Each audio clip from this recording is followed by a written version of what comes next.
Well, thank you very much for the invitation today.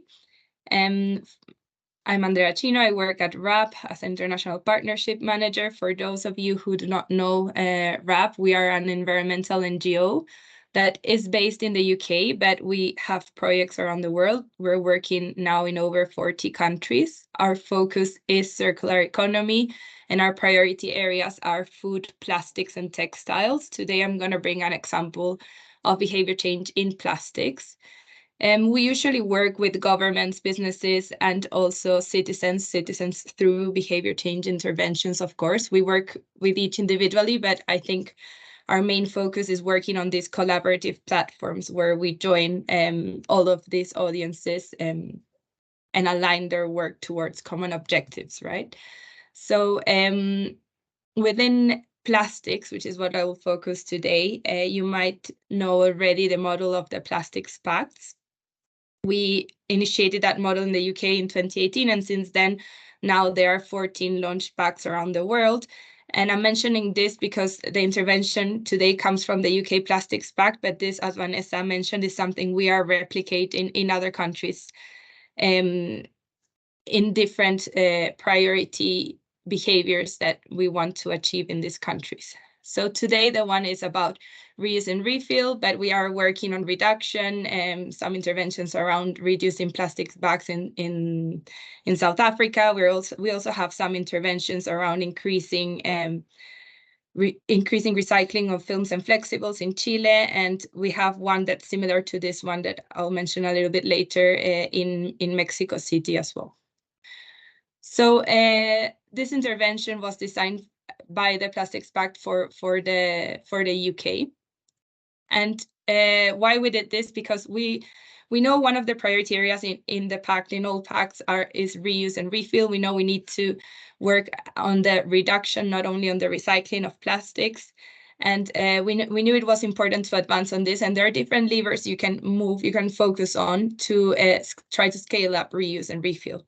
And one of the ones we've bet on is citizen engagement. How do we change the behaviors and encourage citizens to adopt these reuse models to then obviously encourage businesses to scale up the refill zones that they have implemented so far. So this project was delivered to understand how these systems can be part of the mainstream shopping experience of consumers. We want to reduce the plastic pollution, reduce obviously the emissions, support the members of the pact in meeting the targets. We have one target that is around 100% reusable, recyclable, and compostable by 2025. We also have been working with citizens, and we see that there is a willingness to give these reuse models a try. So there is something to start with, but we do need to understand the shopper journey better to be able to scale up this approach. So this project we designed in collaboration with Asda, which is a supermarket, a big supermarket in the UK, and Unilever, which of course most of you will know. And we received funding from UKRI to do this study and interventions. The objectives, as I said, was to better understand what are the barriers and enablers that citizens face when engaging in-store reuse and refill in this retail scenario right now.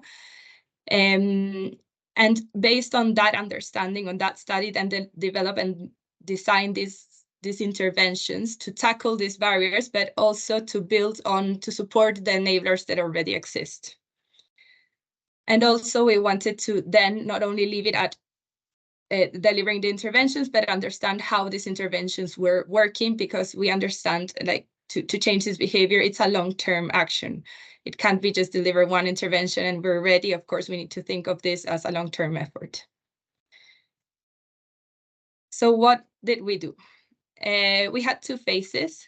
The first one, obviously, we gathered all the evidence we had to start with.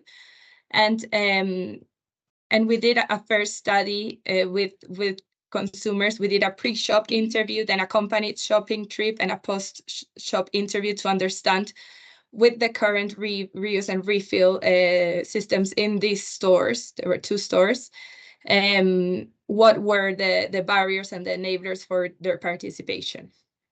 So once we understood this, then with a methodology I'll explain briefly, we designed what interventions we could use we selected some behaviors. We couldn't, some barriers, we couldn't approach all of them. And based on that prioritization, we designed what interventions could tackle those barriers and could build on those enablers.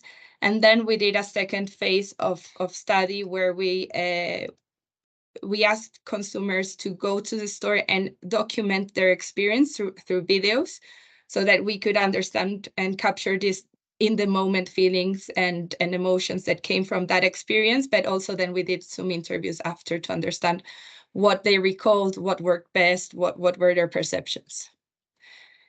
So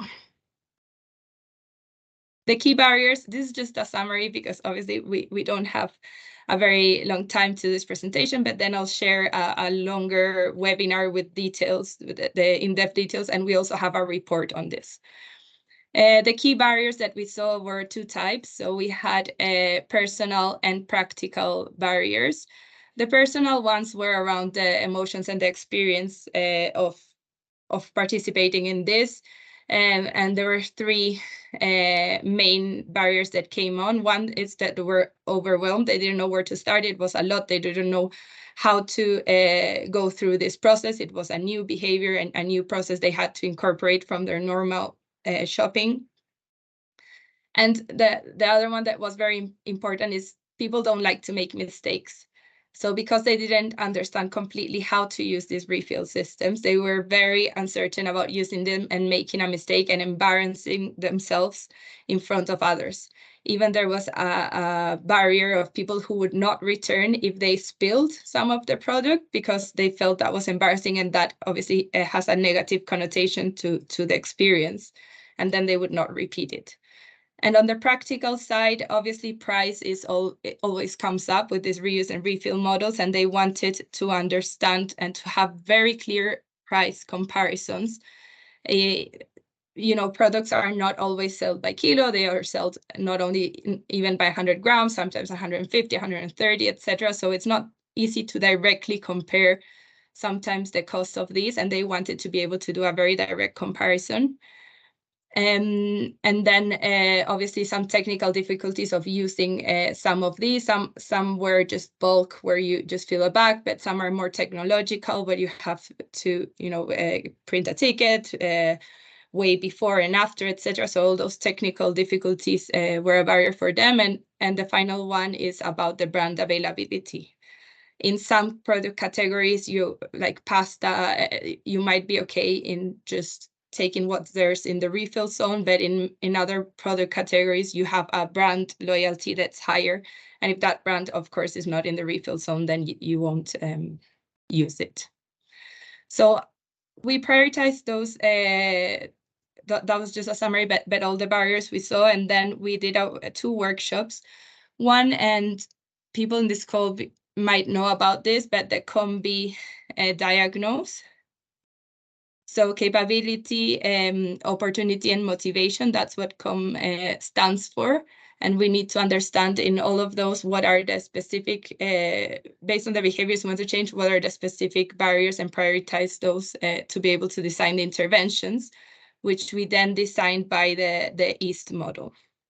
So EAST model, and then again in the detail report, you can see more about these 2 methodologies, but basically design interventions that are easy, attractive, social, and timely, that they are in the moment where you're making the decision, right? So based on these 2 methodologies, we then designed interventions on these 3 key priorities: to make the experience fun and enjoyable for consumers, to combat uncertainty and apprehension that they were facing with the experience around this refill zone, and to help consumers understand their price differences. We thought these were the 3 more important ones, and we worked on these for designing those interventions. So again, there are many interventions that were designed, and you can look at the details in the report, but I'll just share some of them. So for instance, in making the experience fun and enjoyable, we had, yes, we have everybody likes previous, we had some giveaways, but that were pertinent to the behavior that we were trying to achieve. So we would give bags for them to be able to refill, which was also one of the start barriers in engaging in this behavior. We would also have activities from brands in store, and this helped make an environment where they feel more relaxed, less stressful, and they also could ask these people in the activations, in the activities, how to use and the process. So that was a very interesting one. Then to combat uncertainty and apprehension, we had a lot of messaging around the store. And an interesting one is we made an oops box, we called. So this would go under the product. So in case they spilled, it wouldn't go to the floor and they wouldn't feel this embarrassment of doing things wrong. And finally, to help customers understand the price differences, we would have different messages around the store. Even where the packaged good was, we would have a sign where this product would be would be cheaper in the refill zone, saying you could save money just buying this in the refill zone instead of there. So there were different messages around that to make it to help them make that decision. So then we, as I said, in the second phase, we analyzed what was the success of these interventions, and we defined success by, this was more of a qualitative analysis. So we defined success more of what was the spontaneous recall of the different interventions that we implemented, and then what were their feelings and opinions towards the intervention. So we analyzed a bit both, which was interesting because some interventions, they didn't have that initial recall, but they thought the concept was really good. So for instance, the oops box, many of them didn't remember it because it just blended into the environment. So they didn't really identify that it was there. So they were saying, okay, this is a really interesting concept, but maybe the implementation was not correct. It could be implemented in other refill products and in a more visible way. And then others were very successful and were very simple, but very successful because of that visibility. So standing out from store messaging was a very clear learning for all of these interventions. The one that was most successful was this chalkboard, just because it was a very different messaging channel than all of the banners, etc., that you would usually find in the store. And because you could obviously adapt the information daily, and it was linked to a free bag. But that one was one of the most successful ones. Obviously, it was very successful, as I mentioned before, the freebies in the activity. It generated a very positive recall because they said it generated a less stressful atmosphere for them to try out this new behavior, and they were able to resolve questions and concerns with the people that were there.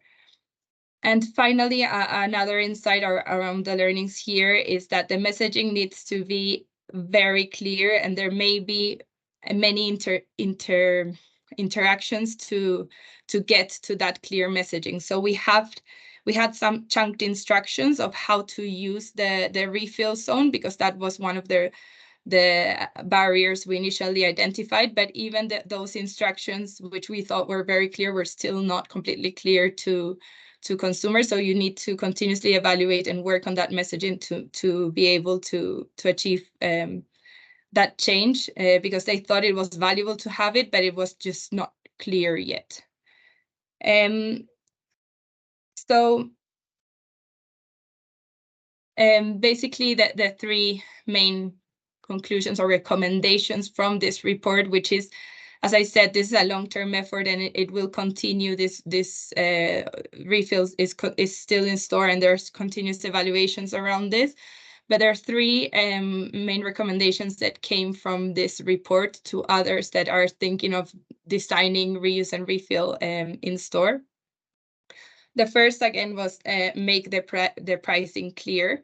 So there are different techniques that you need to explore to be able to to help consumers visualize these price differences between packaged goods and the reuse refill equivalents.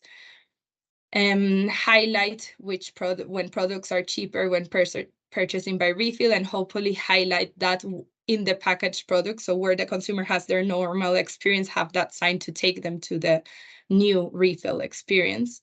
And also help visualize the different amounts. So a lot of consumers also don't know when they're packaging in a bag, how much does 100 grams or a kilo look like in terms of the different products. So facilitating all that process was something that they found very valuable. So help them obviously overcome the apprehension and uncertainty, have the step-by-step guidance and work on that wording to make it effective with consumers. Create a buzz always helps to make the zone feel more approachable, a more relaxed environment, and get the sense that obviously it's being used by others. You're not alone in this behavior, and provide reassurance and give them the possibility of asking for help. And finally, obviously, having the refill essentials well covered. So if a hopper is not working, etc., those experiences will not allow them to come back. And finally, the one we were talking about, make it visible. So it has to stand out from normal store messaging, from normal store branding. It has to be a very differentiated message for them to actually see it, because there's a lot of messaging in these retail stores, and otherwise it just gets lost in all that. So yeah, I know we're short on time, so that's all from me. I'm leaving a link here to a longer webinar. I know it's not sometimes great to look at webinars online, but the interesting thing about this is not just it's explained in 30 minutes, but then there's a Q&A with Asta and Unilever and obviously the RAP experts that developed this report, and just sharing a little bit of their perception of why they're doing this, what they found successful, what they found challenging, etc. So I do recommend, if you have time, to have a look at that. But also we have this published report for you to have a read, which explains all the methodology and more in detail the analysis of each of the interventions. I hope that was helpful. And then back to you, Vanessa. Actually, I think I'll jump in. So thanks a lot, Andrea, for that very comprehensive also insight, and for sharing also some additional reading and further reading. I can see that there's already some questions in the chat. We will address them in a short Q&A after the next input. So after not having a nice overall insight into some ways of how behavior-centered design approaches and this behavior journey that you went through was helpful to addressing consumers for reuse and refill options. I would like to hand over to Anna Pegels, who will, I think, probably underline a little bit the message that you just provided. She is the senior researcher at the German Institute for Development and Sustainability, and has been working on behavior change since many years, and will now summarize for us why behavior change is also specifically relevant for upstream solutions. And maybe as a bit of a background information, Anna also served as a mentor for behavior change for some of the startups that were supported by the Prevent SUP challenge in South and Southeast Asia.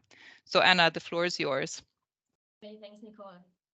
Yeah, we at IDOS are also doing very similar projects where we work together with partners on the ground to try and address the behavior of their citizens, their customers, whichever group they want to speak to.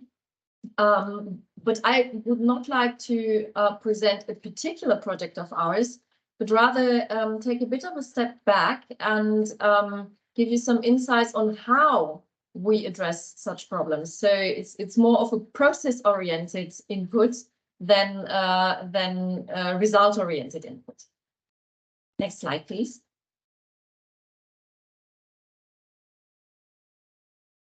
Thank you. So some introductory words on who we are. IDOS, formerly we were known as the IE, das Deutsche Institut für Entwicklungspolitik, and then we changed our name last year, so we are now the German Institute of Development and Sustainability, IDOS. We are a publicly funded research institute, so a think tank, and mainly we're financed by German Development Corporation, so that would be the BMZ. And the focus of my personal work is on sustainable behaviors, and in particular, I've been working on waste avoidance and waste separation behaviors. Next slide, please. So if we look at upstream solutions, first of all, of course, we have to think about what are upstream solutions, and here's the waste hierarchy for you. Probably most of you are familiar with that. And if we look at the upper part, the solutions that we really want to shift to, then that would be the upstream solutions. So refusing products, not even starting to consume them, even if they are maybe for free. So if you don't need it, don't take it. Rethinking products, redesigning products so they don't produce as much waste in the first place. And then after that, thinking about reducing and reusing products. So for example, refill systems, where we reuse packaging, preparation for reuse of products. So for example, repairing products so that they can be given a new life. And those would be what we call the upstream solutions. And then after that, there are the more downstream solutions. Once we've used products or materials and they would normally be waste, thinking about how we can recycle them, compost them, and so on. If that is not possible, then maybe we can think about material and chemical recovery. And if that is not possible, only then we need to think about proper management, proper disposal of the residuals. And after that, there only comes the unacceptable. So this is something I took from Zero Waste Europe. And I think it gives a rather detailed overview of what we're talking about when we say upstream solutions. And if we think about these upstream solutions, basically all of them really are dependent on changes of behavior, be that purchase behavior or be that use behavior. So for example, how willing are we really to refuse consumption? If we're given something for free, but we don't need it, are we really willing to refuse it? Or how can products be rethought or redesigned so that they avoid waste and also be acceptable by customers? And because customers need to buy them, otherwise we don't have to redesign them. How willing are we to accept products, for example, with reduced packaging? If we go to the supermarket and there are, let's say, aubergines on offer, and some are wrapped in plastics and some are not, do we think the ones that are not wrapped in plastics are more, I don't know, dirtier, something like that, less hygienic, and we refuse to buy them? Are we willing to reuse food containers with all that this entails? Cleaning them at home, bringing them back to the store. It's a lot more hassle. It's a lot more work for us. Are we willing to do that? Are we willing to have our products repaired when they break? Are we willing to buy other people's repaired products or secondhand products? Yeah, so all of that has to do with how we act, really. And not just we as consumers, but of course also those who need to introduce those solutions to their stores. Yeah, they also need to change their behaviors and their purchase decisions. Next slide, please. So as I said, I would like to not address a specific project that we did, but the question, how are we approaching a new problem, let's say? If we have a partner on the ground and they say, okay, we, for example, would like to reduce single-use plastics, and we would like to do that by introducing, for example, reusable food containers in a given location. So how do we approach that? And this is really a kind of, let's say, cookbook that I would say can be followed in basically all of these problems. Yeah, be it if you want to introduce reusable food containers, or I I don't know, refill stations in supermarkets, or whichever behavioral problem you want to address, I think this is a good guideline to follow to come to solutions that actually work. So first of all, you need to have clarity about what is your aim, what is the overarching aim, and what are the boundaries of your system, let's say. And then second, you need to think about who do we really need to have on board? Now, which are the key groups that we need to address so that they change their behavior? Yeah, this is including users of a new solution, but not limited to them. As I said, for example, shop owners, restaurant owners also need to change their behavior if we want to introduce reusable food containers. Then next we need to find out, what do they currently do? What is their status quo? And why do they do that? And then next we need to understand, what do we want them to do? Now, where do we stand and where do we need to get to? And why would they do that? I will zoom into this why question in my next slide, but this is really the key question. How can we make it feasible, easy, attractive for them to change to the target behavior? And of course, flip side of the coin, what could be the barriers? And only based on that thorough understanding of the people that we want to address, we can develop and ideally co-develop with people who really know the behavioral context, the changes to that context that enable people to change their behavior and also incentivize them to change their behavior. And that can be, for example, changes in infrastructure, changes in communication, that can be trust building in the new solution, and so on and so forth. A real wide array of potential interventions and context changes that we can use to make the new behavior more probable than the old behavior. And then it's always a good idea to test what we developed, because sometimes we can be surprised that solutions that we didn't really bank on then suddenly work, or solutions that we were absolutely sure about then in the field fail. Yeah, so it's always good to test on a smaller scale, to pilot, and then improve the context changes that we developed based on the findings of the test. And only in that last step then we take the changes or the measures that work best, and these can then be scaled. Next slide, please.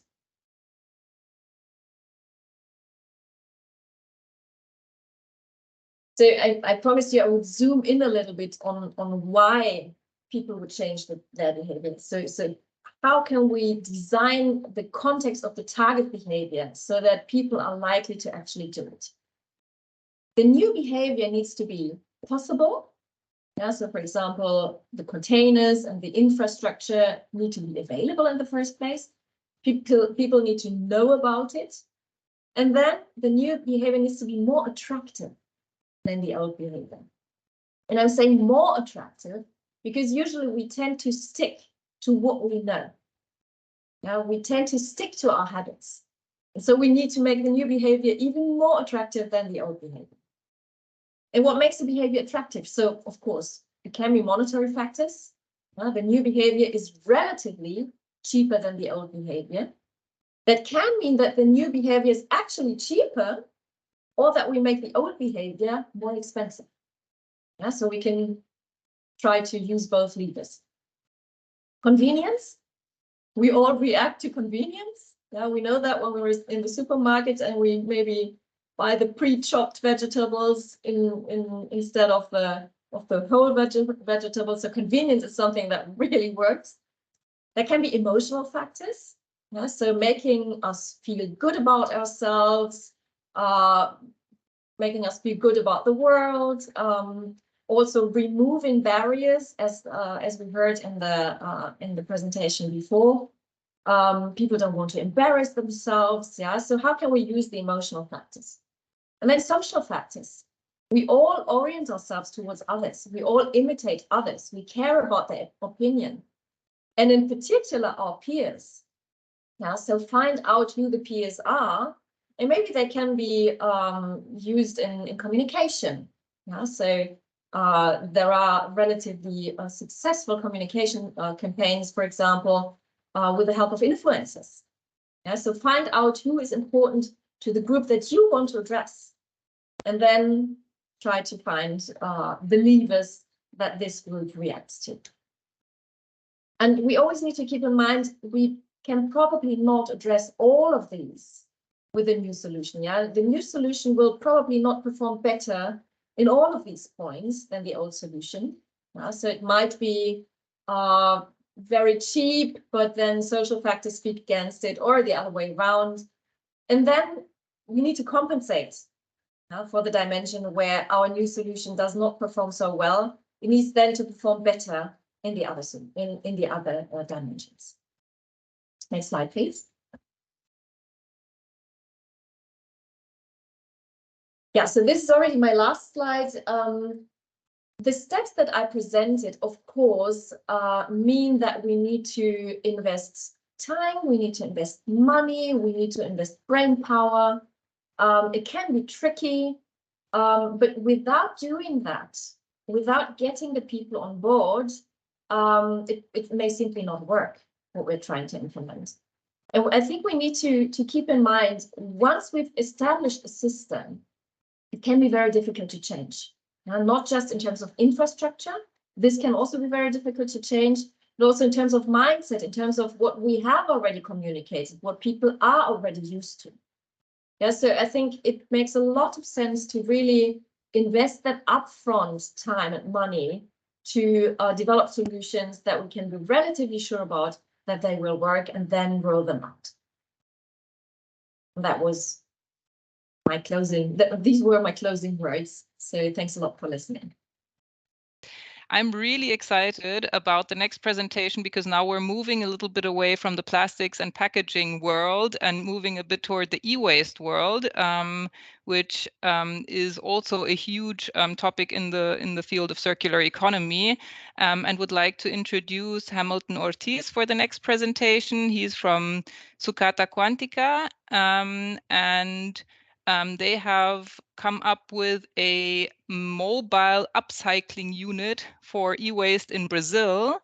Yeah, so Hamilton, maybe you can tell us a little bit what a VW Combi bus has to do with e-waste recycling and why you chose to drive around. The floor is yours. Thank you. I will answer that right now while I'm sharing my screen. So let me just 1 minute. The Volkswagen Combi is interesting because it's a work car here.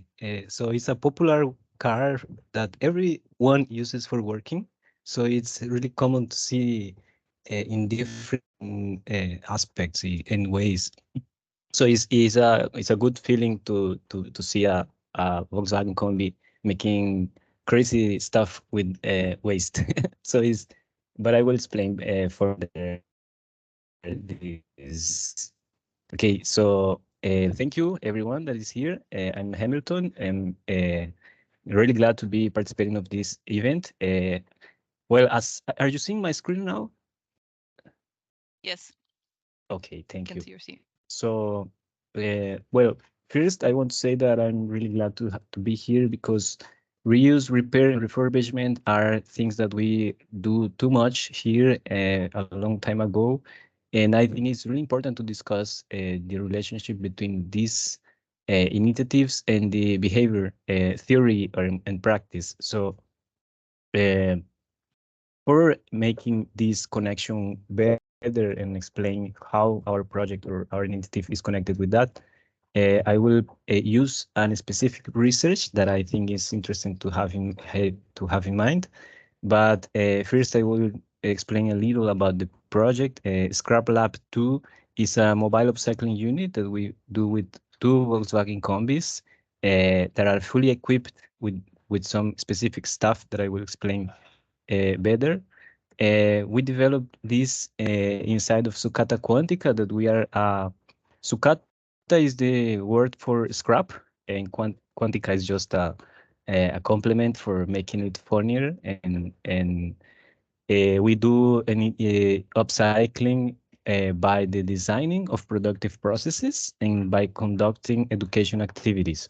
So we develop some specific products and productive processes to do these products, and we bring this knowledge to the people that want to learn about that. But basically, this is a summary of our action.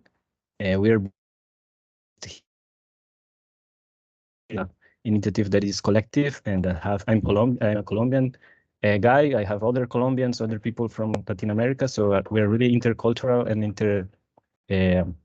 even we have people of different ages and different generations in our group. So, okay, I say that I will use this research as a framework to understand the relationship. And it's because in 2019, Kai Sung make interesting research about upcycling and how to scale up as upcycling interventions in UK. So this research has a understanding about the behavior theory that is related with upcycling, and make a full assessment, having interviews and a Delphi analysis and a full and big methodology of a doctoral study to understand what are the more strong relationships between the different components of a behavior in terms of upcycling. And she and this group of researchers understand that attitude and some social factors have the biggest influence to the behavior in the moment that you want to make upcycling of something, anything. It is not focused on e-waste. It is an open and broad research that try to assess the different aspects of upcycling and have some interesting conclusion. Right now in the abstract, and it's something that brings us to do this project, this proposal of project, is that are some specific aspects. For example, that we have a predominant use of upcycling in home appliances. So it is not a industrial, it is not a commercial initiative.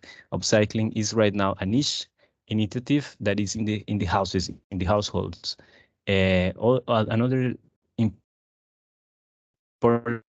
thing is this specific target audience for interventions that could be developed or could be understood. In this case, was for the UK scenario, and it was females of more than 30 years. In every place will be a little different, but it's interesting to have a specific target group.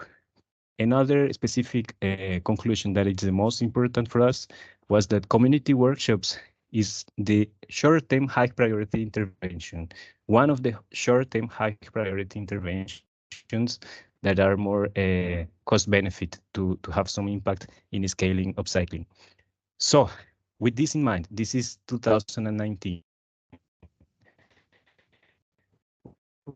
We developed the concept of Scrap upcycling mobile unit and two Volkswagen combis. One is yellow and the other one is full of graffitis.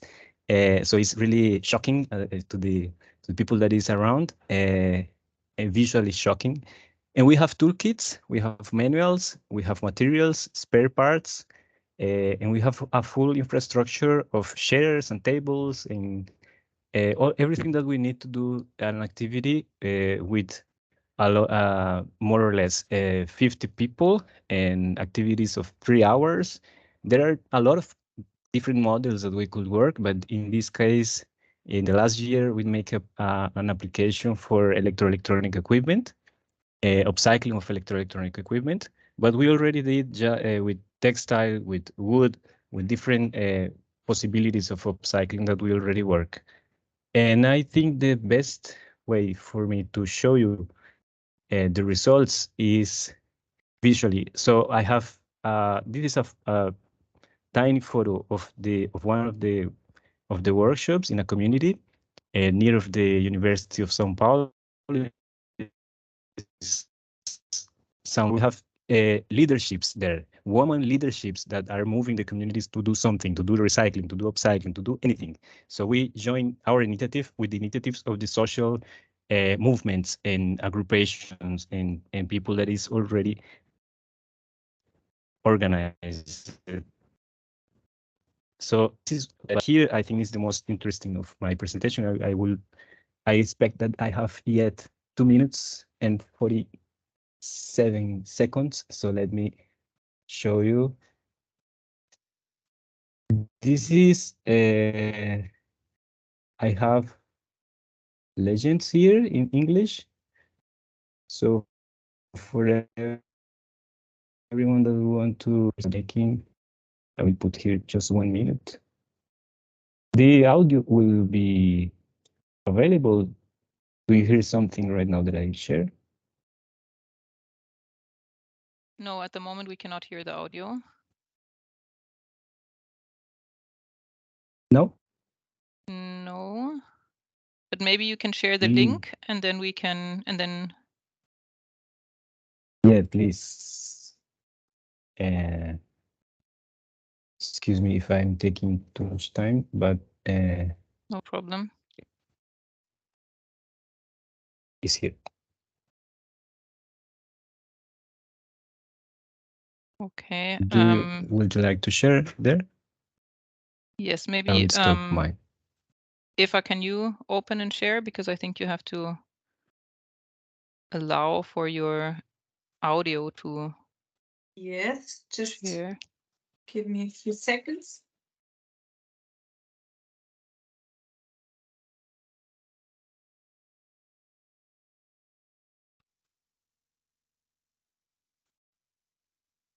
Okay, can you see the video? Yes, I think it's starting now, but there's. Okay. Boa tarde para todos e todas, boa tarde. A gente é da Sucata Quântica, é um grupo Sol, Rafa, Kelvin, eu e a Bianca e o Pedro. A gente veio aqui para trazer uma brincadeira de construir luminárias a partir de coisas que vão saindo, né? Que a gente vai achando em casa mesmo, a gente joga fora ou às vezes são coisas que a gente guarda porque são bonitas, né? Mas que não servem mais como elas eram, certo? Então, por isso a gente faz isso já há um tempo, né? Tem uns 4 anos por aí que a gente faz isso, de caçar materiais e fazer não só luminárias, mas também móveis. Todos esses banquinhos a gente fez, por exemplo, com madeira que foi caçando, ferro que a gente vai juntando. Então a gente vai aprendendo cada vez mais coisas, não só elétrica, mas também marcenaria, serralheria, porque é necessário, né? Porque a gente precisa ganhar o pão de alguma maneira e os resíduos são uma fonte de renda também, né? Que não só com reciclagem, então a gente gosta de ir um pouco mais para lá da reciclagem, com criatividade, com coisas que a gente pode aprender. Então hoje a gente trouxe materiais e ferramentas para fazer luminárias de vários tipos.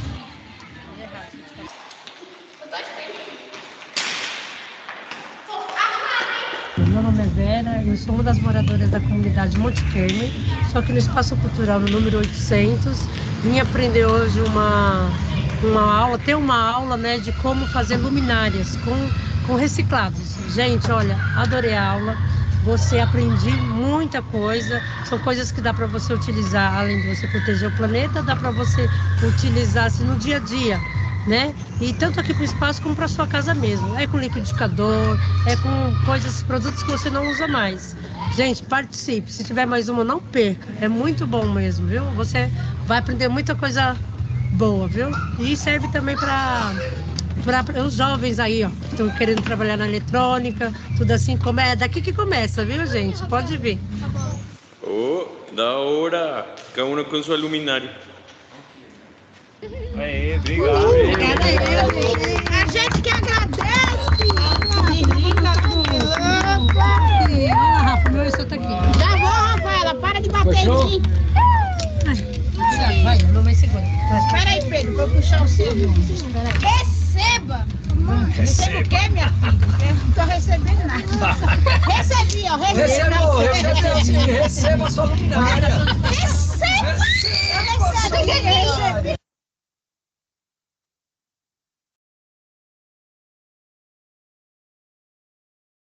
During the video, I don't know if I have a last minute just to end my Sure, presentation. 1 more minute would be fine. Okay. So says everything that I want to say here. The conclusions, she said too much things that I think are interesting. About behavior, I think that the key aspect is that these upcycling initiatives have more to related to the willingness to do something, to the ability to do something different, not just act as a consumer, not just as a part of the market, but as a prosumer, that you could do things with the stuff that is circulating by your hands. To scale these initiatives, I think it's interesting to have support in terms of funding, networking. It is not just money. It's more relationships for hosting the implementation in different locations, brands to make eco design of products and components, to be able to do interchangeability of components, have research partners, have international exchange.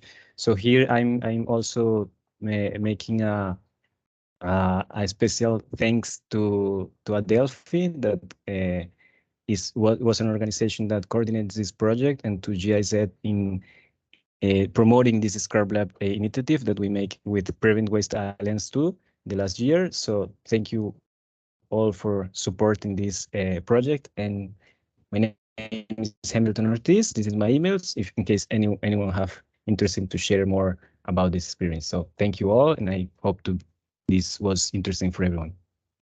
Perfect. Thanks a lot, Hamilton, for that interesting presentation. A lot of applause for you, and some questions also in the chat. We will come back to them later. Maybe you can already start answering some of them as well in a written way.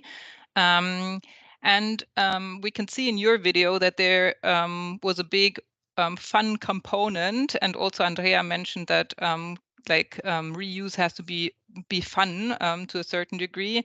And I think this is also an approach that our next presenters chose in their campaign. So first of all, we will see two short almost advertising videos of the campaign of Bumerang. Bumerang is a reusable food container system from Spain.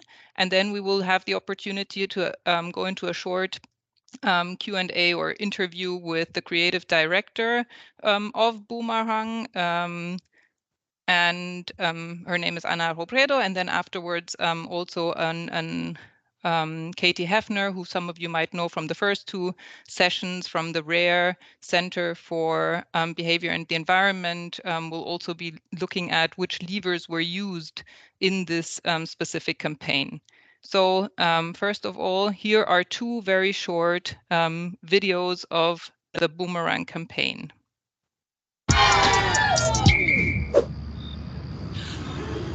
¿Pero qué hacéis? Hay cosas que no se pueden perdonar. Di no a los envases de un solo uso. Disfruta de tu comida favorita sin generar residuos con Bumerang, los envases que se piden y se devuelven.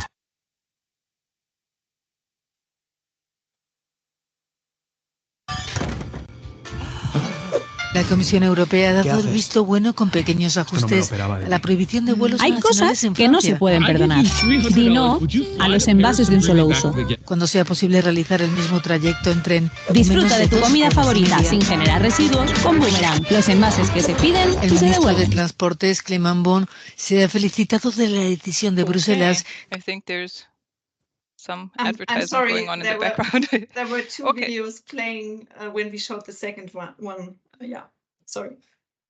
But I think the message was clear. Anna,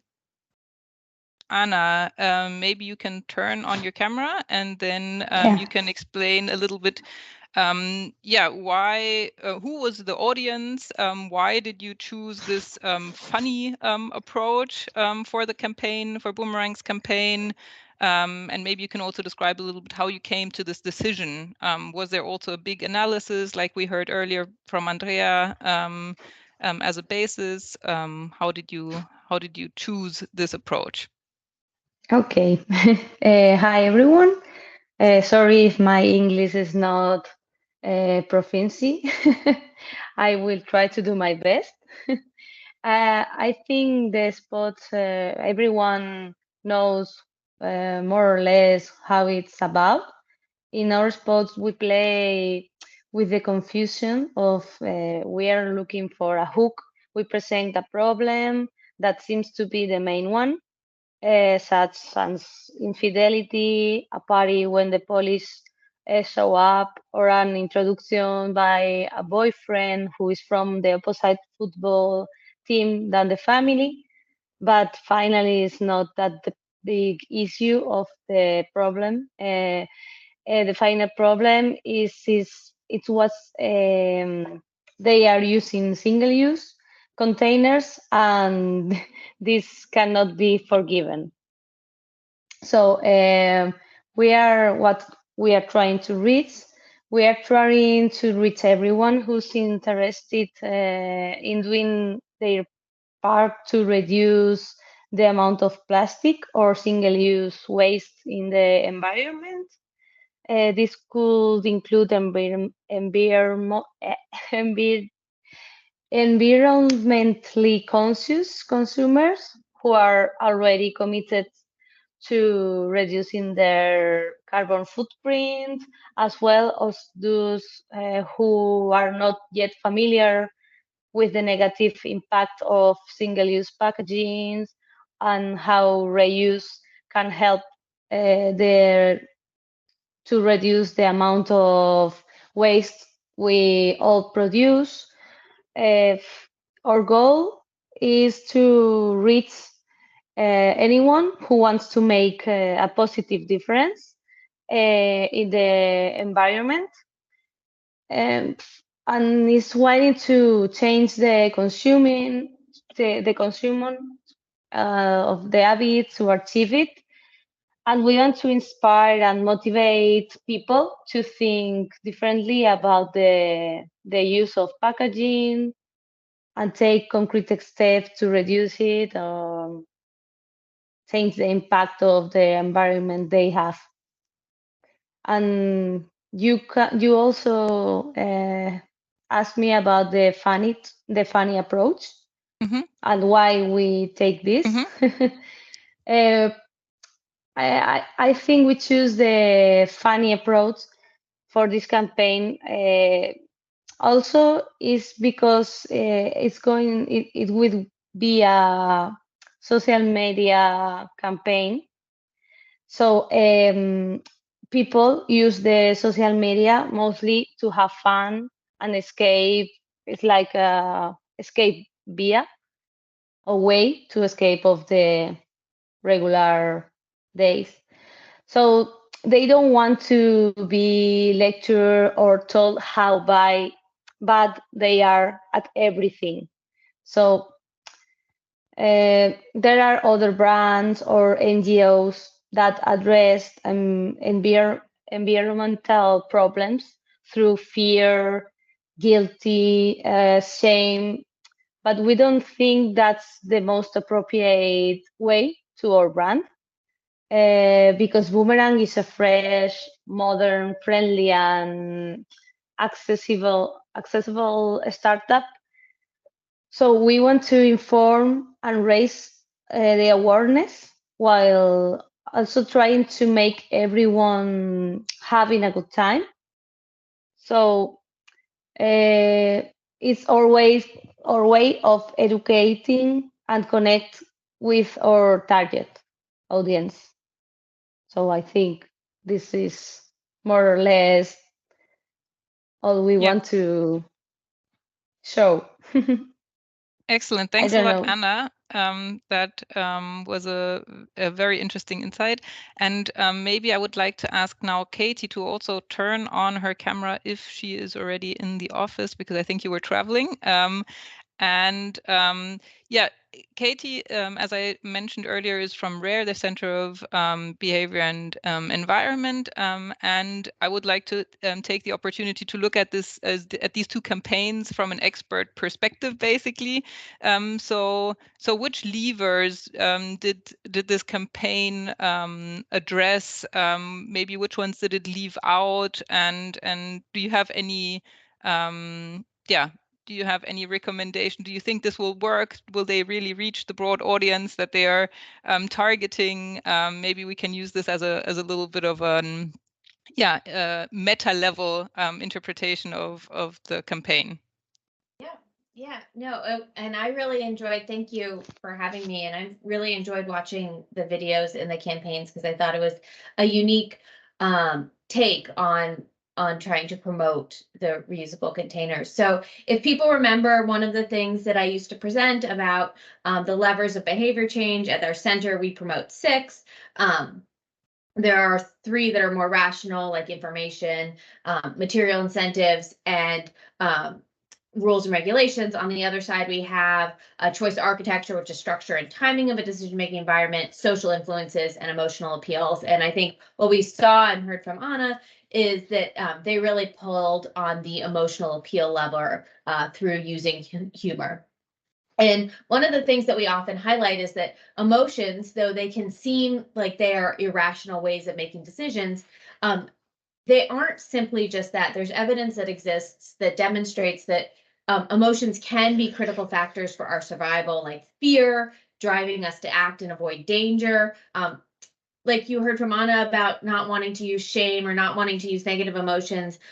Fear doesn't always serve as a long-term motivator. So trying to motivate people about the fear of the planet's health might not actually keep them from acting long. And so this idea about a positive emotion, hope is one we often see, and then humor here. One of the emotions that we talk about in positive emotions is this concept of interest, and humor often drives interest. So interest can form new ideas. It engages people when they might have otherwise felt overwhelmed.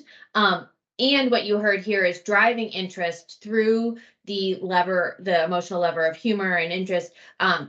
It can also lead to more shared content online, which you heard Anna mentioning that you wanted to kind of promote that sharing and action, and which actually can then start pulling on a second lever, which is shifting that social norm so that others are seeing others talk about it, and you might actually start building towards an increased adoption of that behavior. So it's possible not only did the emotion piece happen, but also a piece of like social influences, where if it is getting shared online, with people are starting to talk about it, that you might actually have that kind of norm happening. I don't know if that actually happened, but that is what kind of I see playing on here. You asked about what might be missing. I do want to caveat it with it's really hard to tackle lots of different levers in 20 seconds. And so I say some of this in the fact that they might have very strategically chosen only one lever to tackle per advertisement. And also that in this type of reusable container, there's a lot that needs to happen with restaurants and a whole ecosystem. And that's not what this ad is targeting at all. So just speaking specifically to the ads and audiences, I think one of the considerations in this space might be on that choice architecture, which is the structure and timing of a decision-making environment. One of the pieces of that is making it easy. And so I can imagine what happens in many reusable container scenarios is people starting to ask, well, how do I return them? Do the dishes need to be cleaned? Do they need to go back to the same vendor, or could they go to a different vendor? Will these soon become like the college students' new cutlet or new dishes because they've collected all of them over the time and not return them? And so those are all sorts of things we think about. Are there unintended consequences where people now consider these single use, but they actually have more environmental impact than just other reusable container? I'm not saying that something that could be targeted in 20 seconds. Those are just other levers that aren't included here. Another one is potentially material incentives. What are their benefits for returning? Are there penalties for not returning? Are there other things motivating people beyond the social or goodness of their heart? And so that's something that could be included, but it would depend on the overall campaign or the overall kind of development of an issue. In terms of like any sort of final thoughts or final recommendations, I would say anything that we would promote here is mapping exactly how the insights used or the levers used here to using like the behavior centered design process, or even something we call like a psychosocial theory of change, how the levers here tie directly to the real motivations and barriers that are addressed in the target audience. So in a party setting, do people want to have, are they having the red plastic cups because they're iconic and you can purchase them in the same place as you get your chips, salsa, beer, anything you put out for a party? Or if you are on the go, do you want to be carrying extra things along the way? There's lots of other motivations and barriers that exist, and any sort of recommendations we would have is all the levers can be effective. It is simply just making sure they are tied directly to what is motivating or prohibiting your target audience from acting. So I will pause there. Perfect. But I do Thanks a lot. Yeah, go ahead. Thanks a lot, Katie and Anna. Anna, thanks a lot also for offering these videos. You definitely gained my attention through them, and I shared them on social media, so you achieved what you wanted to achieve. Thank you. And yeah, as Katie said, I think you do address quite a lot with them already, and in 20 seconds you can, of course, not cover all levers, and it might be worth looking at how you can cover levers through different measures or initiatives. Yeah. So now we will come to our last presenter. Plépah is an Indonesian startup, which was also supported by the SUP Challenge and received actually mentoring support through Anna. And I would like to hand over to Almira for a very short 5-minute input where you share very, very briefly how the behavior change measures that you implemented actually supported the promotion of the food containers that you are producing as Plépah. Hello. Hi, can you hear me? Yes, okay? we can hear you. Okay, do you think I can share my screen? Sure. There's a screen sharing arrow at the top right corner. Okay, sure, thank you. So yeah, quickly, since I only have 5 minutes, thank you so much for the little introduction, and it's been amazing to hear everyone else's solution in behavioral change and things like that. But yeah, what we are doing in Plépah is we're actually making packaging as well, but the way we approach things is slightly different. We enable value creation of underused agricultural resources. That's with innovation and business development. And our work also covers the intersection of design, technology, and social and the environment. Yeah, hopefully everything that we do is towards a more sustainable business model.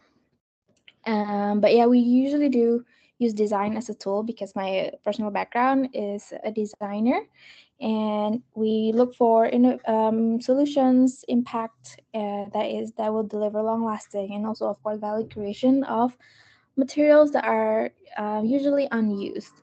But how did we get here? We got here from, like we order food a lot in Indonesia, especially with the delivery services here. It's very, very easy. But what we see the problem is waste, of course. Styrofoam, plastic packaging, single-use plastics, all of that is wasted, especially during the pandemic. It has risen quite a lot. But in Indonesia specifically, if you want to change the system, change the behavior of people, we have to understand Almira, it, we right? cannot see your presentation. Oh, sorry. Really? Now we can. Perfect. Oh, okay. Continue. Now you can? Okay, yeah. So yeah, but in Indonesia, to change the system, you have to understand it, and like you have to understand the behavior of the people, right? The social environment. And what we found out is that the root of the problem with the waste in Indonesia is most of all is the human. And the problem that we found is the behavior is very hard to change. We have the throwing away behavior so ingrained, and that's why systematically for solutions such as like reusing, reusable, returnable packaging is not necessarily it fits in Indonesia, because just the behavior of the people is just not there. We have a culture where we use leaves as packaging from way before there was single-use plastics, and all of these organic waste or packaging that is usually used is just usually thrown away. And years and years of behavior, it's so rooted that it's very, very hard to change. And because like we have a lot of materials, right? It's just how do we use like these materials more beneficially for the environment and the people as well. So Indonesia has a lot of instead not only post-consumer waste, we have a lot of agricultural waste. And these materials, these are the opportunity we identified. These materials can be used as packaging, can be used as biomass energy, furniture, fertilizer, but unfortunately, most of them are just like burned and buried. So for our pilot project, in answering these more behavioral things that we cannot change of people throwing away, what we did was we changed what people throw away. Since we cannot change the behavior, we changed the items that can be thrown away. So our first pilot, we made packaging, biodegradable packaging made out of leaves. These leaves is Areca palm is usually just again burned and thrown away. They didn't use it at all, and we made our own machine even to like how to press it and things like that. And the material itself is 100% compostable. You can put it in the microwave, you can put it in the oven, you can reuse it if you so want. But if you do throw it away, it can degrade in the soil within 2 months. So this is our answer to the solution. If you cannot change the behavior, then you change the material and you change the product. So yeah, we are hoping to always continuously develop the product, developed using materials that are, agriculture waste-based, people that is unused, and specifically materials that are regenerative as well. We're not using fossil fuel-based products or materials to create these solutions. We hope to always continuously do that. And right now, Plépah actually manufactures our own. And the biomass, because there's a lot of waste, agriculture waste, the biomass is also a very good opportunity for to replace coal, so it can become renewable energy. And we also assess social impacts because most of the people we work with are farmers in communities in remote areas. So these are the impact that we also assess. So because my time is very short, I hope that covers everything so far that I can say. But please, if you have any questions, reach out to me. I'll be happy to answer them. Thank you so much.